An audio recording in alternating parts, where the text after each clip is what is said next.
This is a short video on universal design for learning. The goal is to present the basic principle here. If you can grasp it, then you can transfer this idea to a variety of situations. You can adopt and adapt and use it in a variety of ways. First of all, this idea came from architecture, which tried to make all buildings available to all. UDL is an educational framework that guides the development and design of flexible, multi-level learning experiences. It is ideal for the multi-level inclusive classroom where students of all ability levels and physical needs can learn to their greatest ability, to the greatest degree possible. However, every gen ed classroom is multi-level. There's no such thing as this mythical homogeneous classroom where everyone is average. Usually in the general ed classroom, you will find students that are 2 or more grade levels above and 2 or more grade levels below. So would you serve up the same slop to all students and think that everyone is adequately fed? No. Learning for all means that all students have a right in our public schools to have their special needs met. And UDL is one of the ways, is a structure for that to happen. There are 3 parts to UDI: content, input instruction, and activity and or assessment. And we'll go through all of these. The content, mostly for reading and individual lessons. You could provide more or less of content in a lesson or reading assignment. However, you want to avoid MOTS, which is simply for your gifted learners presenting more of the same. They're able to get through a certain amount of content, so you give them more to read or more to do. Soon that gift will go underground because no one simply wants more work to do. However, for some of your less able learners, you can shrink down what they have to read or study or learn to the most basic components. You can also think of, in terms of reading assignment and lesson, more complex and less complex. More complex reading assignments, you can find texts at a higher level or lower level.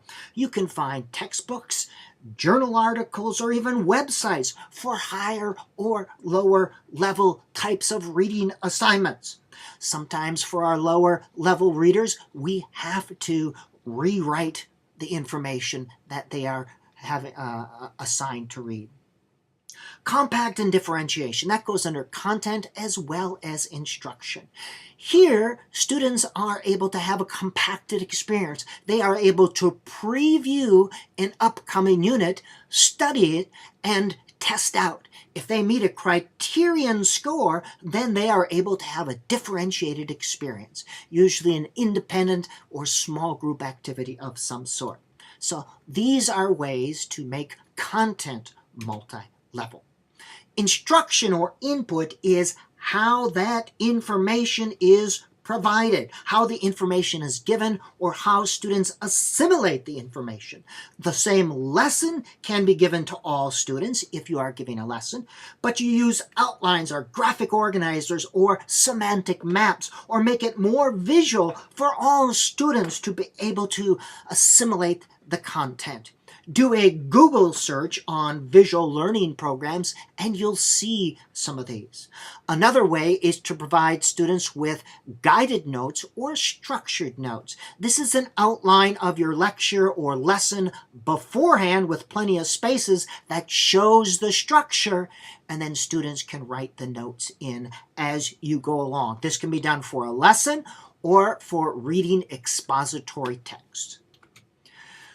Reading input. They do have text reading software for students that have trouble reading, that actually reads the book out loud. You can have books on tape to help assimilate information or instruction. You can have small group instructional activities.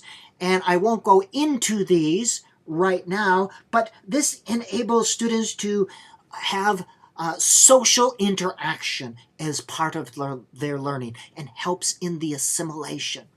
Always hearing other students explain or think helps learn more and learn at a deeper level. And there is compacting and differentiation. Again, I talked about that before. And the activity. What's the purpose of activities after a lesson or after reading? It's to manipulate the information, to practice the content, to use the information, not necessarily a measuring device. In-class activities are ideal because you can see students using the information, and it's a type of formative assessment. Now, tiered activities or tiered instruction is the same input or reading, but differing levels, and students have their choice. And we usually use Bloom's to have a more complex and a less complex activity. You can use multiple intelligences to create activities and assignments that use different types of thinking or intelligence. You can use Robert Sternberg's triarctic theory to include different types of thinking in activities and assignments.